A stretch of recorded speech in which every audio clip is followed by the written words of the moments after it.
Chapter 1 Down the Rabbit Hole. Alice was beginning to get very tired of sitting by her sister on the bank, and of having nothing to do. Once or twice she had peeped into the book her sister was reading, but it had no pictures or conversations in it. And what is the use of a book, thought Alice, without pictures or conversations? So she was considering in her own mind, as well as she could, for the hot day made her feel very sleepy and stupid, whether the pleasure of making daisy chain would be worth the trouble of getting up and picking the daisies, when suddenly a white rabbit with pink eyes ran close by her. There was nothing so very remarkable in that, nor did Alice think it so very much out of the way to hear a rabbit say to itself, oh dear, I shall be late." When she thought it over afterwards, it occurred to her that she ought to have wondered at this. But at the time it all seemed quite natural. But when the rabbit actually took a watch out of its waistcoat pocket and looked at it, and then hurried on, Alice started to her feet, for it flashed across her mind that she had never before seen a rabbit with either a waistcoat pocket or a watch to take out of it, and burning with curiosity, she ran across the field after it, and fortunately was just in time to see it pop down a large rabbit hole under the hedge. In another moment down went Alice after it, never once considering how in the world she was to get out again. The rabbit hole went straight on like a tunnel for some way, and then dipped suddenly down, so suddenly that Alice had not a moment to think about stopping herself before she found herself falling down a very deep well. Either the well was very deep, or she fell very slowly, for she had plenty of time as she went down to look about her and to wonder what was going to happen next. First, she tried to look down and make out what she was coming to, but it was too dark to see anything. Then she looked at the sides of the well and noticed that they were filled with cupboards and bookshelves. Here and there she saw maps and pictures hung upon pegs. She took down a jar from one of the shelves as she passed. It was labeled orange marmalade. But to her great disappointment it was empty. She did not like to drop the jar for the fear of killing somebody, so managed to put it into one of the cupboards as she fell past it. Well, thought Alice to herself, after such a fall as this, I shall think nothing of tumbling downstairs. How brave they'll all think me at home. Why, I wouldn't say anything about it, even if I fell off the top of the house, which was very likely true. Down, would the fall never come to an end? I wonder how many miles I've fallen by this time, she said aloud. I must be getting somewhere near the center of the earth. Let me see, that would be 4,000 miles down, I think.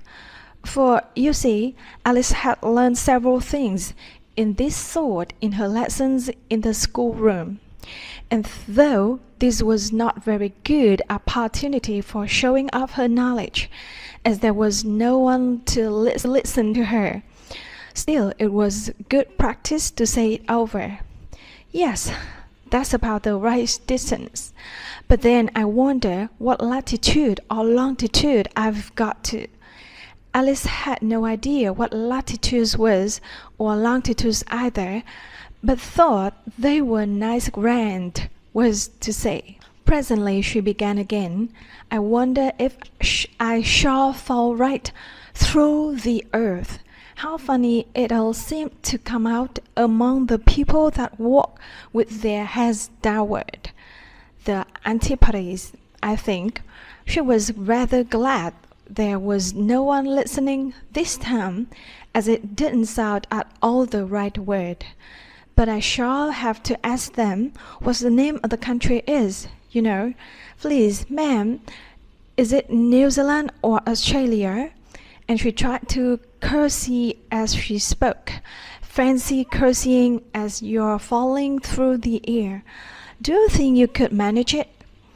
And what an ignorant little girl she'll think me for asking. No, it'll never do to ask. Perhaps I shall see it written up somewhere. Down, down, down. There was nothing else to do, so Alice soon began talking again. Dinah'll miss me very much tonight. I should think Dinah was a cat. I hope they'll remember her saucer of milk at tea time. Dinah, my dear, I wish you were down here with me. There are no mice in the air, I'm afraid, but you can catch a bat, and that's very like a mouse, you know. But do cats eat bats, I wonder? And here Alice began to get rather sleepy, and went on saying to herself, in a dreamy sort of way, do cats eat bats?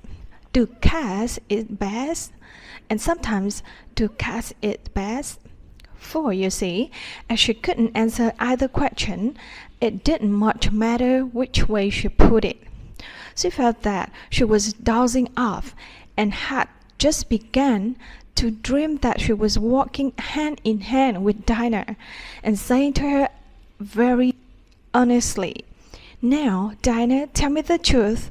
Did you ever eat a bat? When suddenly, thump, thump, down she came upon a heap of sticks and dry leaves, and the fall was over.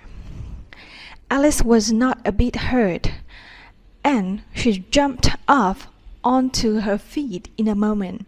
She looked up, but it was all dark overhead. Before her was another long passage, and the white rabbit was still inside, hurrying down it. There was not a moment to be lost. Away went Alice like the wind, and was just in time to hear it say, as it turned a corner, "Oh, my ears and whiskers, how late it is getting!"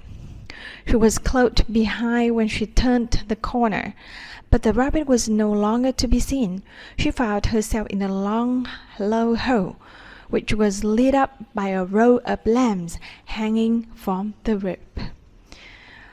There were doors all around the hole, but they were all locked, and when Alice had been all the way down one side and up the other, trying every door, she walked sadly down the middle, wondering how she was ever to get out again.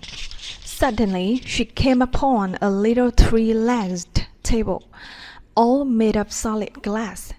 There was nothing on it except a tiny golden key. Alice's first thought was that it might belong to one of the doors of the hole, but Alice, either the locks were too large or the key was too small, but at any rate it would not open any of them. However, on the second time round, she came upon a low curtain she had not noticed before, and behind it was a little door about 15 inches high. She tried the little golden key in the lock, and to her great delight it fitted. Alice opened the door and found that it led into a small passage, not much larger than a rat hole. She knelt down and looked along the passage into the loveliest garden you ever saw. How she longed to get out of that dark hole and wander about among those beds of bright flowers and those cool fountains. But she could not even get her head through the doorway. And even if my head would go through, thought poor Alice, it would be of very little use without my shoulders. Oh, how I wish I could shut up like a telescope. I think I could, if I only know how to begin. For, you see, so many out-of-the-way things had happened lately that Alice had begun to think that very few things indeed were really impossible. There seemed to be no use in waiting by the little door, so she went back to the table, half hoping she might find another key on it, or at any rate a book of rules for shutting people up like telescopes.